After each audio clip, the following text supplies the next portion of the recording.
Of adware. And well, adware is basically a piece of software that comes bundled with a legit software, and it's distributed by some legit distributor. And when you install it, you actually allow it to be installed on your computer. But then it annoys you and gives you a lot of annoying advertisements that you don't want to have, and it's usually hard to get rid of. But well, that's a question. Is it bad or good? Like, by raise of hands, who thinks it's good? Okay, so no one. Well, the ad vendor thinks it's good. Yeah, the ad vendor thinks it's good, and if we'll block them, they'll be really mad. So basically, it's a big question if adware is good or bad. So we decided to exclude these samples and say, well, we'll handle it next time. So next thing is we need to understand how much black is there in the world. So basically most of the internet is good, and it makes sense. Most of it is there for us to use it and to enjoy it and not to be attacked by or to lose information to or stuff like that. So why is it that hard to find out if something is good? Basically, the answer is, if I don't know you're a spy, it doesn't mean you're not a spy. So if I don't know that something is benign, it doesn't mean it's not benign. It's not malicious, sorry. So a few basic problems with URLs that we need to address and need to remember when we try to collect samples of white URLs is, first of all, there are a lot of different types of URLs that you need to be handled. So first of all, you have black domains. Black domains are domains that are actually malicious. They were registered for the sole purpose of malicious activity. No. Oh. So it was registered for the sole purpose of malicious activity. Then you have, sorry. It's not, damn. So then you have the compromised domains, which are actually good domains that were hacked, and now some of the traffic to them is good and some is bad. You have the related domains, I'll be doing that all the time, sorry, which are good domains, but they are used by malware to do benign activities. So for example, Google or Microsoft Update, they are used by malware to check for connectivity. They're used for geolocation discovery and stuff like that. They're actually good, but they are used by malware. And then you have the user uploaded content domains. And these domains are on their own, they're good, but some of the content that users upload to it is malicious. So handled. So some URLs, for example, redirection URLs, they seem very different, but actually they're the same. So for example, if you think about redirections, you have all kinds of tiny URL or good.gl or bit.ly that they redirect you to a completely different site. And the features and the attributes that these URLs will have are extremely different. But the end the end resource is the same. So if the end resource is malicious, then both URLs or all the length of the string of the all the length of the redirections will be benign or malicious as the end resource. So like these two pandas, like one is big and black and white, the other one is tiny, red, and looks like a fox, but they're both pandas. So different features, but same results. And then you have to remember that there are also white domains and URLs. They might be clumsy, but they're good, and you don't want to block those. So then you have the problem of temporality. A URL that is benign today is not necessarily going to be benign tomorrow because it can be hacked, the domain can be hacked, and then some of the URLs will be malicious. Same about malicious URLs. If it's malicious today, it doesn't mean it's going to be malicious tomorrow because the website can be cleaned and the malicious resource can be removed. This is not true for files. file, if you can prove that the file is malicious and it was malicious back in 96, it will still be malicious in 2016. So you have to remember the temporality issue with URLs. Different direction. So what did we actually do and how did we get our data? So first of all, we had to get the black samples. So we took some from our protection DB. And it's the database that we store all the protections for all the different threat prevention blades that we have at Checkpoint. We took the ones that are high confidence and we were really sure of. Then we used our statistics DB, which is a database that gives us information about malicious activity that happened in the recent time, and we actually have recent URLs that were involved in malicious activities. And then we also added domains from DGAs, so those are by definition malicious. And then we had to get the white samples, so this was the easy part. And when we started looking into white samples, we saw that there are a lot of different practices that people have been using and a lot of ideas of how to do that. And we thought they're a bit questionable. So I'll go over these questionable practices and explain why. So first of all, why not just take everything that has 0 positives on VirusTotal?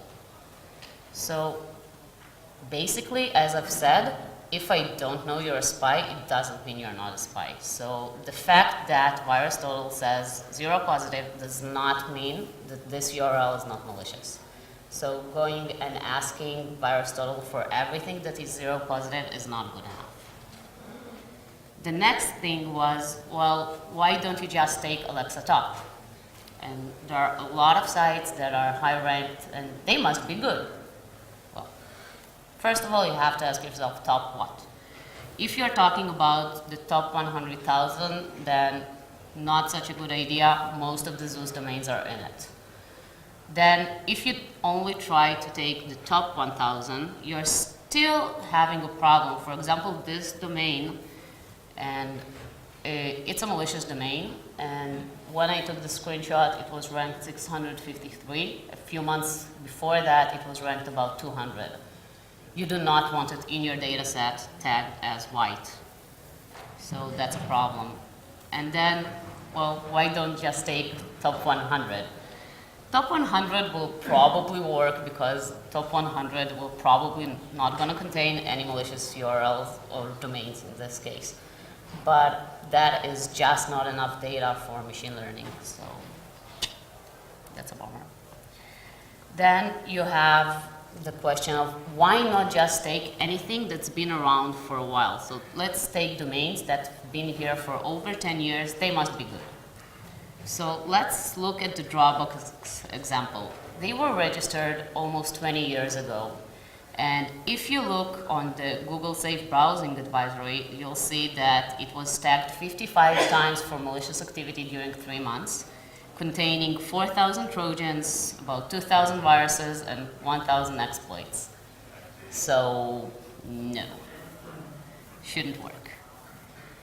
And then the last point was, well, you can do what most people do when they do machine learning. You can just use an external data set that someone else has built. So in this case, we have to address 2 different types of data sets that are out there, and you can probably think that you can use them, but you shouldn't. So one is the data sets that are published by all kinds of research organizations like universities or labs and stuff like that. And they publish a big data set containing a lot of samples with their features. Problem is, if you're going to use features that are different from the features that are already in that set, you have the temporality problem, which I'm going to be discussing later. But you cannot calculate the temporal features for data that was collected a long time ago and without recalculating the verdict, and then you do not know if the URL is actually good or bad. Another problem is with sets of data that are manually tagged. So for example, there are a lot of different services that allow people to collect sets of data. For example, you have Reddit and you have like all kinds of web indexes and stuff like that, that people manually say, well, this URL is baseball, this URL is cooking, whatever. So with those sets, the problem is that the people that actually create them, first of all, are not necessarily security experts. So the fact that they can say that a certain URL is baseball related does not mean it's not malicious. Maybe it's both malicious and baseball related. If you can find a set that was created by security experts and was created recently, then you can probably use it. But go ahead and find one, because I didn't manage to do that, and I've tried. So how did we get the white samples? What did we actually do? So first of all, we got firewall logs from our customers all around the world, representing different time zones and different languages and different locations. So every country has the sites that they go to and stuff that interests them and the top level domains, and everything changes. So some customers agreed to share information with us, and we used it. Then we also added Alexa Top 100 for each country in the world. This resulted in about 5,000 domains, and after you look at those domains, you'll see that although you have about 5,000, the samples I showed earlier, for example, the domain that had ranked 600 is not in the set. So you actually can sift out the malicious things. For each of these URLs, and I have to say that when I'm talking about domains, I'm not actually talking about domains. When we are adding a domain to the data set, we're actually adding the root URL /URL and not the domain itself. I'm not going to say that anything in this domain is good or anything in this domain is bad. I'm going to do it like surgically. And I'm going to say for each specific URL if it's good or bad, because I want to make sure that I have low false positive. So for each URL in the data set, we only sieved URLs that first of all were not detected by our appliances, which is easy. And then we also checked them against VirusTotal, and we took everything that had 0 positives. So at this point, people might be asking me, well, didn't you say taking everything that was 0 positives is a bad idea? It is. But in this case, it's a bit different. So I'm not going to VirusTotal and asking, dear VirusTotal, give me everything which is 0 positives. I have my own set and I'm testing it against VirusTotal. So it's actual traffic that I'm testing and not asking for input from the service itself. So it's a completely different thing. And we also took the ones that were not previously uploaded to VirusTotal, so it means no one had yet suspected them, and thus we can assume that they're good, probably. And then we also added testing data. I'm going to talk about it in a second. It's resembling the boosting concept of machine learning, but I'll leave it for the next slide. We ended up with a data set of about 1 million samples, 70% of which was white samples. So what did I mean about testing data? So when we took our data, we prepared for both train and test. And we actually ran our clustering algorithm, and we got 2 sets, white and black. And at this point, we just looked at the black set and analyzed it manually and looked for anything that was false positive. So anything that was false positive, we then decided if to move it, to manually tag it as white or not, and thus we moved samples to the white side, although they were automatically categorized as black. So the next thing we need to be able to handle is temporality. So as I've said, time is a big issue with URLs, and the problem consists of two different aspects. So the first one is consistency. If I know that a URL is benign right now, then I have to collect all of its features right now. If I'll collect the features in half a year from now, I'm not sure that those features will be representative of the verdict that I gave to this URL. So if a URL was benign half a year ago and I collected some of the features, and now I'm adding new features that might change with time, that's a problem. Then you also have to keep in mind that you need to solve the freshness problem. Some temporal features, they age with time. So if, for example, you look at features as domain age in days, well, half a year ago, it was 17 days. Today, it's going to be half a year ago and 17 days. So you need to be able to make sure that if you recalculate your set, you need to make sure you have fresh samples and that those samples represent the world a little bit better. So the result is that your data set cannot be collected once and then updated with new features or new samples very easily, unless you recalculate everything every time. But then you create the freshness problem. So how did we handle that? What we did was actually pretty simple. We added more data. So every time we wanted to add a new temporal feature that made us recalculate all the data, we added more data to make sure that we have new fresh samples. So we took about 10% of the original data set for both white and black URLs. We recalculated all the features for all the URLs, and we also recalculated the verdict for each sample. So this way we had both consistent verdicts with samples, and we had solved the freshness problem. And so that's it. Then the next problem we have to address is that some domains contain hundreds of URLs. And if you introduce all of these URLs into your set, you will create a bias towards the features of that domain and those URLs. So the solution is to limit a domain to a fixed amount of URLs. You can limit it to 10, you can limit it to 100. If you limit it to more than 100, you will probably create a bias, so don't. And then you have to test on these joint sets.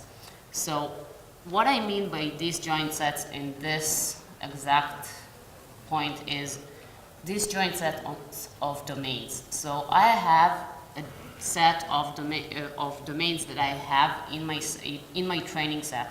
I will intentionally look for different domains that have not been part of my training set. So I'm not looking for disjoint sets of URLs, which is the basic for train and test when you do machine learning, but I'm actually cutting the two groups based on domains. It's even a bigger disjointment or something like that. So the next thing is the thing that I've mentioned about redirections and URL chains. So for example, if we look at this URL, we have good.gl knnw8f. And it gives you a 301 moved permanently response and sends you to Sanger DK. So if you actually surf to this URL, you'll get this, if the internet works. Oh. And when you look at this, well, it has the verdict of cute. It's kind of malicious because when you have it on your desktop at work, you'll continue staring at it the whole day instead of working. But other than that, it has nothing malicious in it. But the two URLs are extremely different. They have different top-level domains. They have different response codes. They have one has a path, one doesn't have, has a root path. So all the features are different, and you need to be able to handle all of those. So what we did in order to handle this was basically for each URL we introduced to our set, we surfed it, and we got all the redirections, and then we found out the verdict for the last resource, and we added that verdict to each of the URLs. So.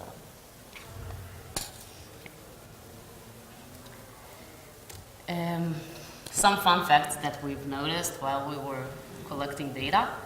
So basically, a lot of times when you look at domains or URLs from a research point, you sometimes think that, well, if someone is trying to hide who he is, he's probably trying to do something bad. Well, we found out that that is not exactly true, and domain registers who use all kinds of privacy protections, that it doesn't mean anything about their intentions. We also have this notion that some top-level domains are more prone to malicious activities. So a lot of people say that, well, info and bees and .ru and stuff like that are more prone to malicious activities. So what we have seen is that bees, info, and PL indeed contained a lot of malicious content. .ru and .net did not. So do not blame Russia for everything. And another thing, which is just a nice, cute fact, is that Google is not the top site in every country in the world. It's nice to know that some people prefer Facebook over Google, apparently.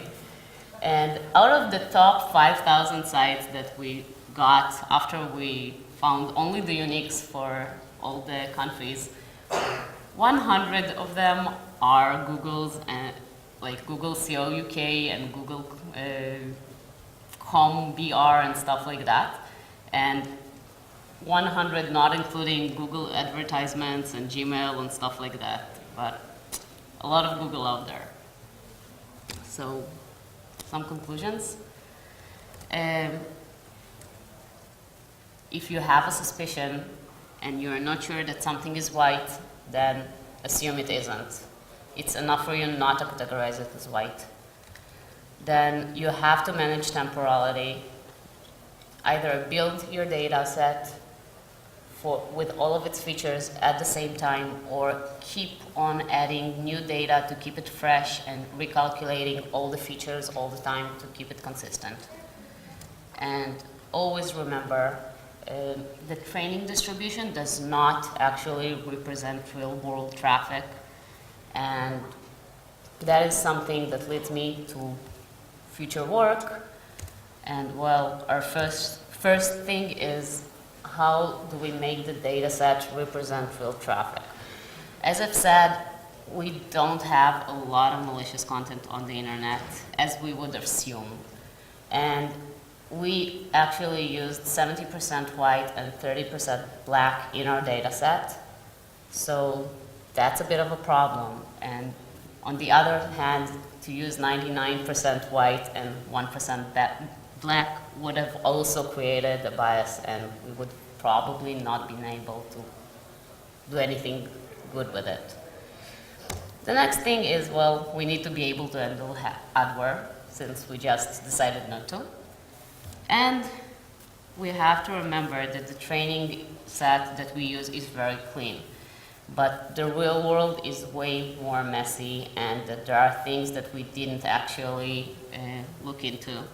For example, if I have a benign URL and it then got hacked and now it redirects me to a malicious iframe. So how am I supposed to tag this URL? Is it white? Is it black? Is it Dalmatian? I don't know. We did not solve this problem at this point, and it's something we're going to be trying to do in the future this year. So if you have any ideas, feel free to contact us. My email is here. So that was me. Questions? Sure. A lot of websites are becoming more and more dynamic, so you never get the same information twice. So how do you handle that in your whitelist blacklist when you never get the same information twice? So the models that we've been working on, and it's kind of outside of the scope of this conversation, but the models we've been working on, they look at a specific URL at the specific time of you trying to access it. So while I'm training my model, I get some kind of content, but when I'm trying to test on it and use it in a product, I'll actually be checking what happens there right now and how the features fit into the model. So.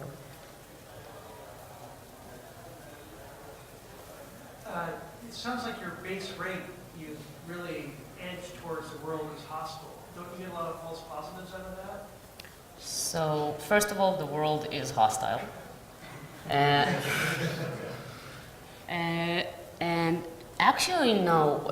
Well, we did 3 different projects based on this methodology of data collection, and we got pretty good results in the aspect of false positive. We did have to compromise on detection rate, but if you get a false positive of 0.01%, and even if the detection rate drops to about 80%, that's good enough. So. Are you expecting the output to be part of a threat data feed or something like that you could be selling? Or? So it depends. Well, as I've said, we have 3 different projects, and 2 of them are directly the back end of our products that we actually sell, and one of them is a threat feed that we're going to be introducing into our products. We're not going to be currently selling it, so we don't sell information. So you said you were taking URLs from firewall logs from your customers. Yeah. Were you just assuming that everything in their firewall logs was white because it didn't come up on the No, flags? no. So what we assume that everything is, the only thing we wanted to get from the firewall logs was to get actual traffic. And then we first removed all the URLs that were detected by any of our appliances. So we actually removed everything that might be black. And we actually did that with using all of the low confidence signatures. So if, in this case, if I have a doubt, I don't have a doubt. So I'll take everything and just say, well, no. When you vetted your URLs, did you use multiple user agents to pick out sites that may be redirecting, i.e. users or Chrome users or No. Safari users? Future work. We should probably check it out, yeah. Especially mobile devices, you get a totally different site. Yep. A mobile, browser versus a. Yeah, we'll probably have to check it out. I'll add it to the future work list. What user agent did you use or what browser did you use? Chrome. Chrome. Within the blacklist or the black domains, is there any thought given to the registrants behind those? Yeah.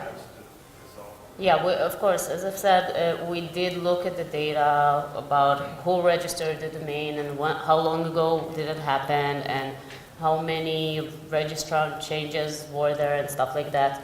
This is also one of the problems that you have with freshness of data.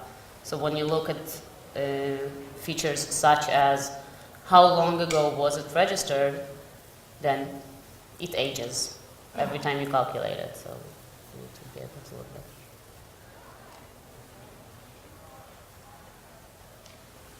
it. Anyone else?